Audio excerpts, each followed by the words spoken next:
জামালপুরের দেওয়ানগঞ্জে যমুনার ভাঙন আর বন্যার সাথে লড়াই করা চরাঞ্চলের কৃষকদের মুখে এখন হাসির ঝিলিক।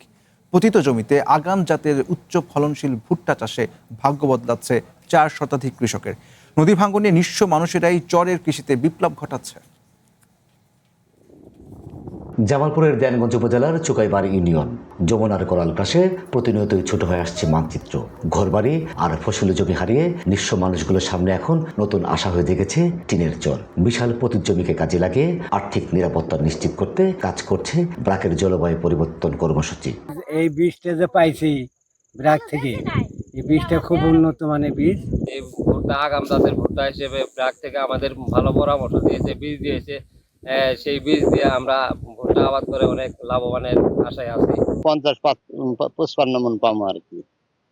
ইনশাল্লাহ খুব ভালো ফলন হবো, বীজও ভালো, ইনশাল্লাহ ফলনও ভালো হবে। চলতি মৌসুমে প্রায় 750 বিঘা জমিতে চাষ করা হয়েছে উচ্চ ফলনশীল জাতের ভুট্টা। আধুনিক চাষাবাদ পদ্ধতি ও জৈব পালানাশকের ব্যবহারে চাষিদের উৎপাদন খরচ কমেছে উল্লেখযোগ্য হারে। চরের কৃষকরা আশা করছে প্রতি বিঘা এবার 40 থেকে 45 মন করে ফলন পাওয়া যাবে।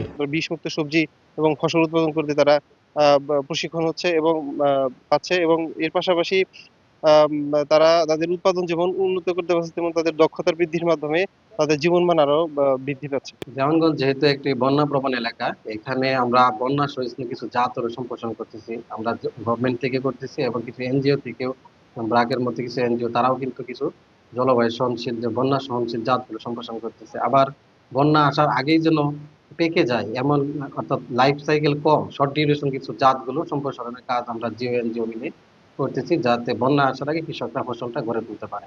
একসময় যা ছিল ধুধুপালো চর, আজ সেখানে সবুজের সমারোহ। চরাঞ্চলের এই কৃষি বিপ্লব কেবল দেওয়ানগঞ্জ নয়, সারা দেশের জলবায়ু পীড়িত এলাকার কৃষকদের জন্য এক নতুন পথ দেখাচ্ছে।